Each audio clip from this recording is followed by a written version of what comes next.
Well,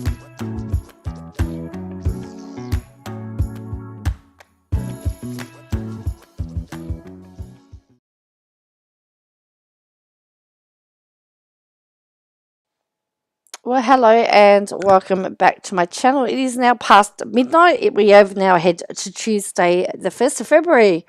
Yes, I don't know why I'm up so late. I don't know. I'm full of energy. I've just been, doing some studying, doing some bits and pieces. I hope you're all doing well. I've just uploaded a plan with me. I hope that gives you some entertainment. It's very hard to do planning with me with your hand in plaster, but for some reason I must have known. I started to do some planning ahead. Anyway, today we found out, or yesterday, or whatever day, we found out that what Melissa Caddicks' house sold for. Now we know that Melissa Caddick mansion was sold, and the proceeds were going to the amount that was needing to be repaid. Now, we found out that it sold for $9.8 million.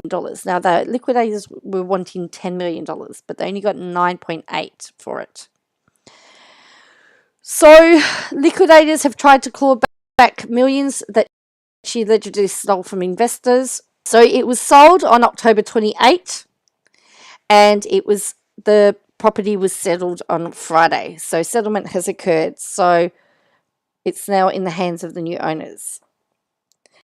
So Bruce Gleason from Jones Partners said in a statement, the sale of the home will go towards repaying some of the $23 million the alleged fraudster stole from 72 investors. Mr. Gleason said it was a good outcome. Buchanan had purchased the house in 2014 for $6.2 million. So we've received the net sale proceeds from the major items of jewelry, artwork, designer, luxury goods that were sold prior to Christmas. We've also received the Christian Dior Australia documents and funds that they'd been holding on behalf of Melissa Caddick. So there is some money, I think. So anyone that wanted to look at the house had to pay a $10,000 refundable deposit to see inside, because they thought if they made it $10,000, they wouldn't get all the sticky beaks. So this is as the house originally looked. So the liquidators are now turning their focus on the outstanding Edgecliff apartment, which Miss Caddick's parents co-owned with their daughter.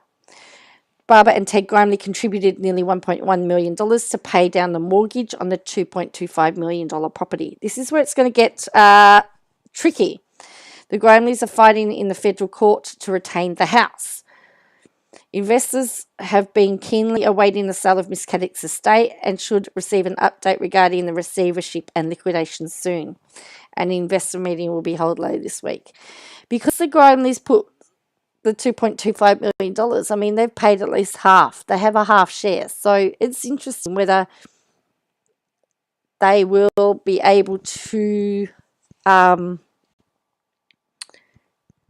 to what happens, whether that satisfies that the house can't be unsold. It will be interesting.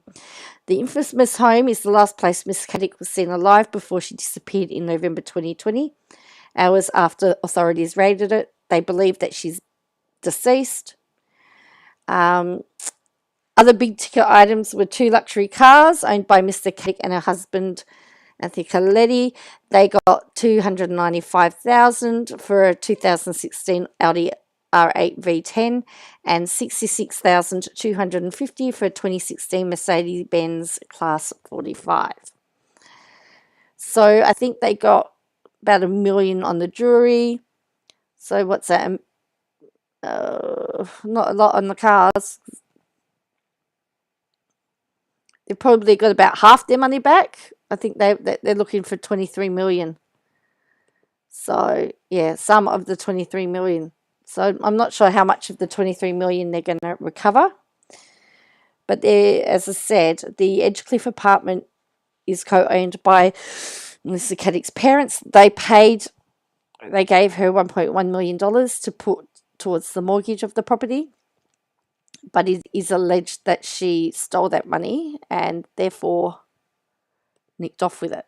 So I really don't know how that one's going to play out. That one's going to be a little bit messy because they have put money into the property, and they own at least half of it. So whether they will have the opportunity to buy out half, to see if they can buy the half out that's outstanding, I really don't know. I really don't know. But I guess we just have to watch this space and see what happens. But as I said, she's presumed deceased. She hasn't been seen or heard of since then. And yeah, so the house is settled. So that chapter is now closed. So there's only, I think, there's only the other property left now. Everything else, I think, has been dealt with as far as assets. So I'd be interested to see what you think and get your opinion on what you think about whether the parents should be able to keep the house that they're in, whether $1.1 million is enough contribution for the asset. Should it be sold? Should they have to sell it and get their $1.1 million back so that they can invest somewhere else? Yeah, so if the house is sold, that they get that money back. Do you think that they should keep the house? Do you think, how much do you think is going to be recouped? And do you believe that Melissa Caddick is still alive, or do you think that she is deceased? Let me know in the comments below, and make sure you hit like and subscribe so you can catch up and get notified whenever I upload another video. Well, that's all I've got for you for now. So until next time.